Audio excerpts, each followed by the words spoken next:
You know, I went through this situation recently where I was talking to this girl. She was really nice, and she really took the time to care and make me feel heard. But I realized about a couple weeks after we started talking that I just didn't like her. Nothing wrong with her. She was a great girl. I mean, I told her as much. Like, listen, you deserve a guy who can treat you how you should be treated. It's just not gonna be me. Now, I didn't say those words, but that was my thought process behind it, right? But it got me thinking.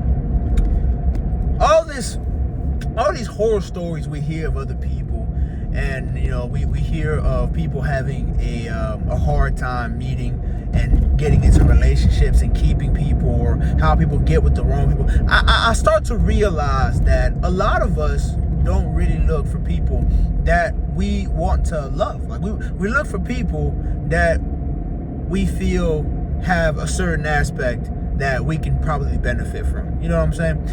So I give you an example, right? You have guys who say, they want a woman who can cook, who can clean. She has to be nurturing, kind of listen to them and, follow their lead and as such, right? And there are women like that who exist, obviously. There are good women like that. And, those men are probably guys who are well-intentioned. If they're not where they want to be, they're on their way there.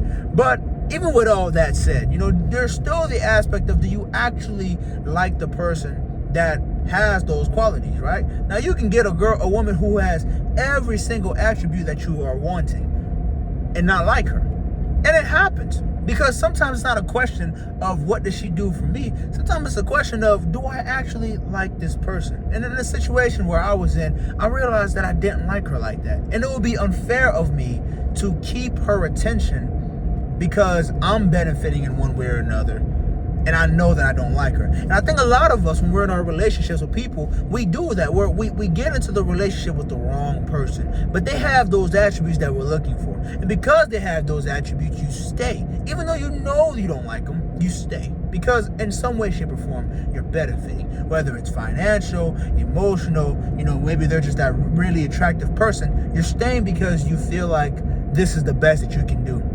The reality is, man, I think sometimes we overestimate how valuable those outside influences are. We overestimate how valuable finances, attraction, all those things are, right? Like somebody should be financially responsible. You should be attracted to the person, and that person should have some type of respect and be willing to take care of you as you take care of them. But none of that really means anything if you don't love that person, if you don't like being around them, if you don't like spending time with them, if you don't really crave their presence in your life, if you don't have that feeling of, man, I really like being around this person, let them go. Let them go, because everything else you can probably get.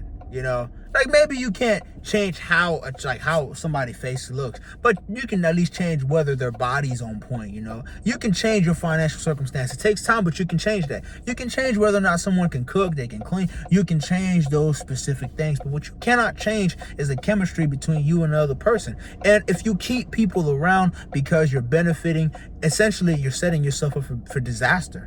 There's so many horror stories that we hear nowadays where you have couples who are like, oh, we divorced or we broke up because of this, because of that, because of this, because of that. And it very well could be how that breakup was expressed. Maybe you fought a lot about finances because at the center of it, you really didn't like the person.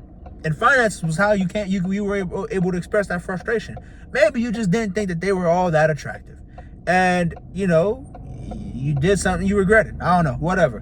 But it's important to understand, man, at the end of the day, if you like who you are with, if you enjoy being with that person, if you're attracted to them and everything else falls into place, and maybe they're lacking in one category, but you can work on that, right? If you like the person that you're with, you can usually make it. But if you don't like them, man, no amount of them checking the right boxes is going to make that relationship work. And I truly believe that any relationship, regardless of what you go through, any relationship, if there is love between both parties, it will work out. Because love is oftentimes tested when you go through rough patches. And whatever that rough patch is, love is oftentimes tested through it. And on the other side of that, it's never even weakened. If anything, it's strengthened, right? Can you imagine if Or you don't have to imagine. You could probably go and research stories where you had a couple that both loved each other, and they went through a hard time, and they leaned on one another. They depended on one another, and once they got through that obstacle, because all obstacles will have an end, all problems will end. Once they got on the other side of that, they had a deeper appreciation for their spouse, for their boyfriend, girlfriend, right? They had a deeper appreciation for that. So, I say all that to say this. You might find that person that on paper is exactly who you should be with, but there's no connection. And I want to tell you, don't break their heart. Don't hold them hostage. Don't hurt them. Don't do anything. Just simply let them go. Be honest, like I was, and say, listen, you're a great person, but I just don't think that you and I are good with each other. I don't think there's a connection there. Because once you find a person that there's a deep connection with, everything else will fall into place. And I'm not a believer that you can have everything, but you can have everything that you need, and probably most of what you want. And I think that's the sign of having a good and healthy relationship, is when everything that you need is provided, and most of what you want is there as well.